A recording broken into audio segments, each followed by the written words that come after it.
Here I have a laminate trim router for light duty stuff. 1/4-inch shaft on any of the bits that go in it. And like I say, it is for light duty stuff. It'll hold a router bit. It's meant for trimming laminates, for plastic laminates. We use it for a variety of different things. It has a speed control on the top. This particular one moves up and down. If I want to tighten it, I just tighten that one there. Pretty much the same. This is another type of trim router. Speed control, on-off switch. Moves up and down. This one, except put in a position that you want by turning the knob here, wherever you want. Line it up, snap it into place, and it's ready to go. In this one here, if you want to loosen and remove the bit, okay, these wrenches here, they have a small end and a big end. The small end will fit in the shaft. The other one will fit in the nut. And what you do is you just bring one way to tighten them.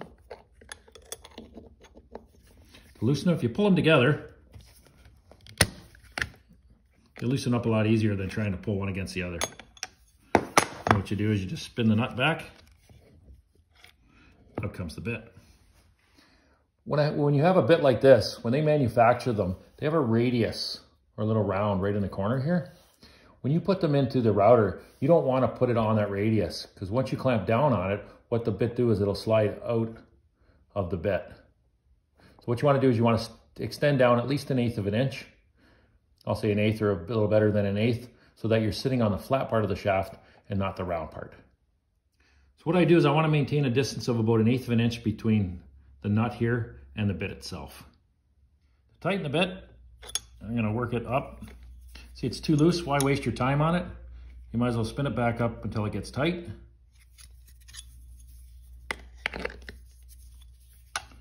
And what I'm going to do is I'm going to hook onto it.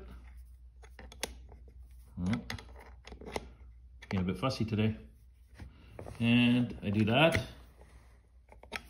If I spin it back towards the other way, if I get it set up just right, I'm going to push one against the other, and you just want it snug. It's ready to go. What we have here is a plunge router, meaning that the base and the unit can adjust up and down, used for specific purposes. The two trim routers that I've showed you, they don't do that. So what if I do, if I loosen this off, there's a little push down, moves it out of the way. Push a little lever here, you'll see that it pops down.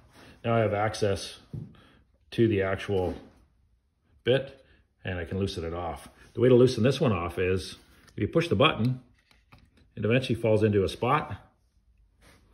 You have a big wrench that hooks onto it. Loosens it off. Difference between this one here is, as you bring it off, it will tighten itself back up again.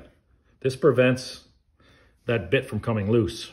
The last thing you want to do is the bit to come out of the actual router at 20,000 RPM. I just got to give it another tweak. Once it's loose there, I can loosen it back, and then I can just pop the bit out. When I reinstall it, like I say, somewhere around that 1/8, I would say even to 1/4, you'll have a lot of biting power on it. If I take this apart,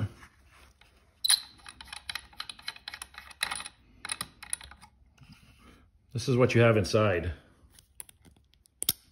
This is called a split collet. So it has a bunch of different slots in it. And basically what it does is it's tapered. Down in here, I'm not sure if you can really tell, but down in there it's tapered too. So what happens is, as this is forced up into here, it starts to squeeze it in. As you tighten the nut, it'll squeeze it right down and it'll bring it tight up against the actual bit and hold it in place. So that's called a split collet. And you can, on this unit, you have a 1/2 inch shaft, and you can also put 1/4 inch bits in it too. Down here I have an on and off switch. Push it up in the air. Okay. On and off positions. Okay. The thing about this big router is it has what it calls a soft start. So what happens is when you first turn it on, it comes on real slow and then it basically speeds up. That's not on the small units, you don't have that. The reason is if you ever got yourself in a situation, I had a couple of customers do this, is have the bit in their hand, forget to unplug it and bump the switch, and the bit came on in their hands. The one person, it was a 3-inch raised panel cutter. Yeah, it did chew them up a little tiny bit, but it wasn't too serious. They got away with it. If it wasn't for the soft start, they may have been in much better or much worse condition. The plunge router, you need depth stops. Each one of these is different, so you can set them to 3 different heights. And what happens is as the plunge goes up, it hits onto there, and that's as deep as it goes. And if I want to lock it in place, there's a little lock in behind here. I lock it in place, it'll hold it in place for me. So what happens is if I want to go a little bit deeper on the next cut, I have this right here, and there's a little scale up on here with 1/16 of an inch. So if I want to basically go up another 1/16 of an inch, 32nd, whatever I have to do, make a slight fine adjustment, I tighten it back down again, and when I re-plunge it, I can go up a little bit higher, and I take it a little deeper cut. That's a speed control up into here. Read your owner's manual. It'll tell you exactly what speed you should be at for particular types of material. Remember, the bigger the bit you go, the slower the RPM. You can find charts online that'll tell you what the prime RPMs should be for particular size bits. The smaller the bit, the faster it's going to go, the higher the RPM.